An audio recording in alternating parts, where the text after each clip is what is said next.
There's this idea that keeps people stuck for years, the belief that dreams have to be built slowly through effort, hustle, struggle, and sacrifice. So the approach most people take is to wake up every day trying to make something happen, whether it's success, love, healing, or peace. But here's the truth that flips that entire way of thinking upside down. Nothing actually needs to be created, not in the way people think. The version of life that is wanted already exists. It's not missing, it's just unseen. This is what Neville Goddard meant when he said, "Creation is finished." Everything that can be imagined is already done in the higher realm.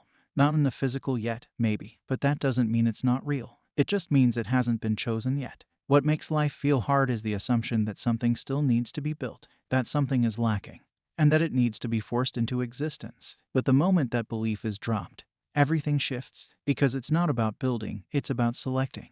Not about making it happen, it's about accepting that it already has. And the only place that selection happens is within. The inner world, the imagination, is where the true choice is made. The outside world, that's just a mirror catching up. People struggle because they keep asking when it'll happen, how long it will take, or whether it's even possible. But if something has already been created, those questions don't matter. The only thing that matters is, have you claimed it internally? Can you feel it as done inside, even when nothing outside shows it yet? That's what creates the shift. Not time, not action, not effort, but assumption. The moment something is imagined clearly and consistently, paired with the feeling that it's real, it begins to move. That inner movement is what triggers the outer reflection. There's no magic to it, no begging required, no struggle needed, just a deep inner shift in identity. The version of self who already has what's wanted doesn't check, doesn't wait, doesn't hope. That version lives from it as if it's normal, and the world bends around that state. So instead of waking up every day trying to force change, there's a different approach, a softer, deeper one. Step back and ask, if this is already done,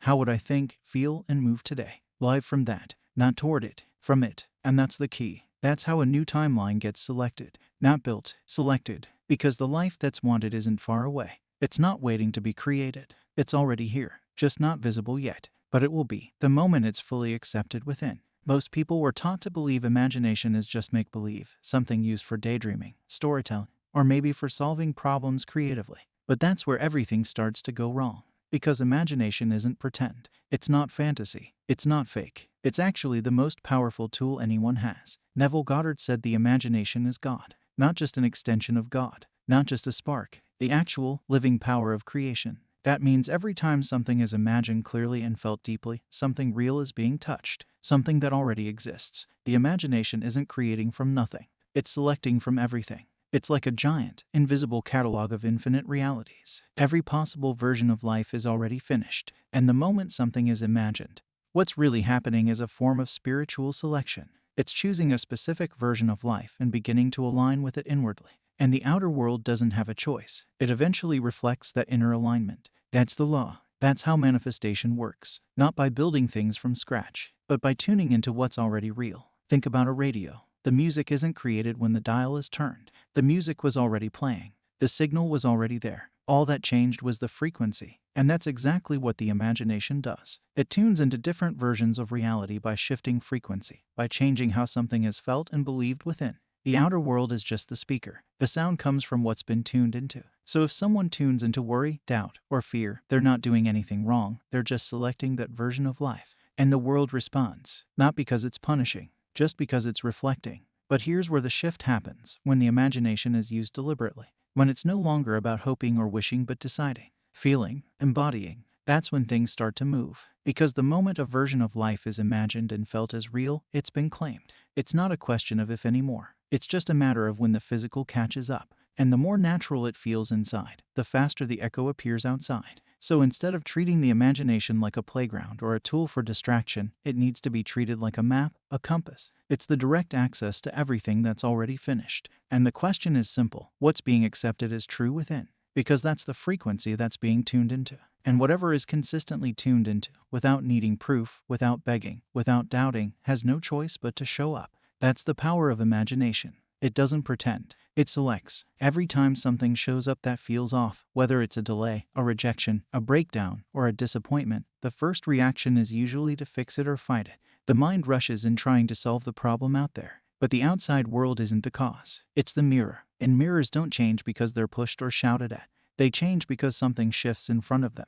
The outer world is always reflecting what's being claimed within. not just once, but over and over. That's not because life is cruel or rigid. It's because life is loyal. It mirrors what's real inside. So if the outside isn't showing something wanted yet, that doesn't mean it's impossible. It means it hasn't been accepted within as normal, as natural, as done. That reflection is feedback, and it's accurate. It's not punishing, it's precise. But here's what happens. Most people get caught in a loop. They imagine something beautiful, feel it for a few minutes, and then start looking at the mirror. They check the phone, check the bank account, check the messages, check the world. And when it doesn't show up right away, they assume something's wrong. So they go back to doubting, fearing, forcing, or starting over. And that constant checking is what breaks the selection. Because if it's really done inside, there would be no need to check. It would feel natural. It would already be accepted. Choosing something means becoming it in consciousness, not just hoping for it, but embodying the version of self who already has it now. That means living in the assumption, in the state, even if the outer world hasn't changed yet.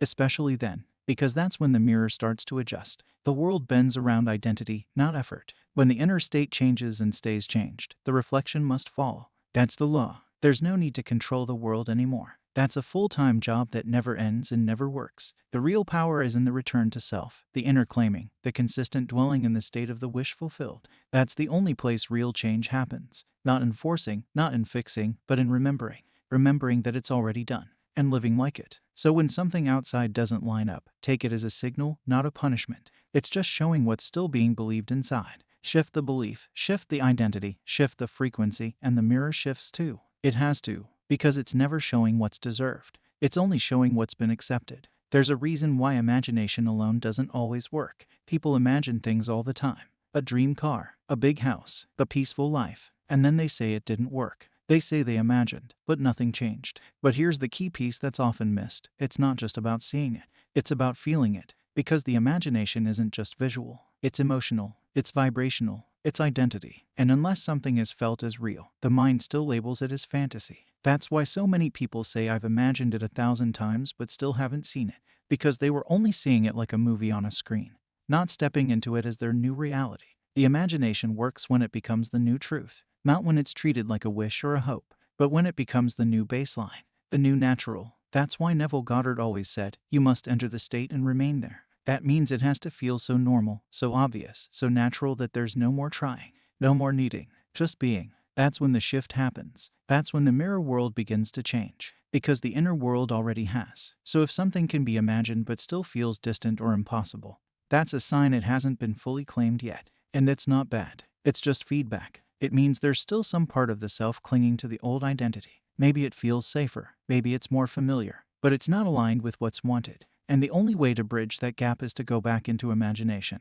Not just to see something different, but to feel something different. To feel like it's already done. Like it's already normal. Not magical, just real. That feeling is the bridge. That's the selection. That's what does the work. Because once it feels natural, it shows up naturally. Not because the universe was finally convinced, but because the self was finally aligned. And it's okay if it takes practice. This isn't about forcing feelings or faking positivity. It's about gradually softening into the state that feels like home. About remembering that the thing that's being imagined isn't far away. It already exists. And the only job is to tune into it like a frequency, again and again, until it becomes the new default setting. So yes, if it can be imagined, it can be had. But the real test is whether it can be felt. Because the world doesn't respond to what's wanted.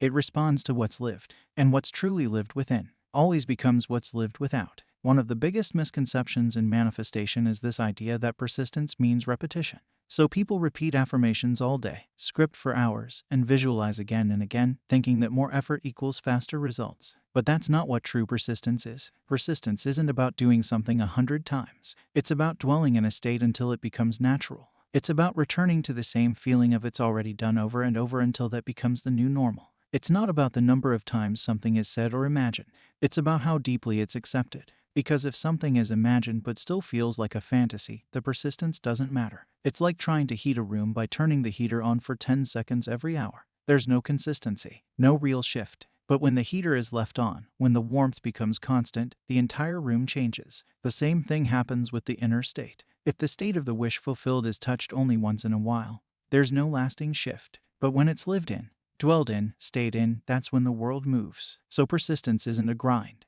It's not a chore. It's not about doing more. It's about being still in the new state, even when the old world tries to argue. It's about refusing to fall back into the old story just because it's familiar. That's the real persistence. Quiet, internal, solid, not loud or frantic, but stable. It's okay if the old world hasn't changed yet. That's not failure. That's just the echo. And echoes take a second to catch up. What matters is the new state being chosen, again and again, until it becomes so natural that the world can't help but reflect it. So when things feel slow or stuck, go inward, not to repeat, but to return. Return to the state of already having it. Return to the version of self that no longer waits. Return to the feeling that says, this is who I am now, not someday. Now, that return is the real persistence. That quiet, steady choice is the real power. Because once something is accepted and dwelled in without needing proof, the world has no choice but to catch up. There comes a moment in this journey when something clicks. And it's this: there's nothing more to chase, nothing more to prove, no one to convince. Because the version of life that's wanted already exists.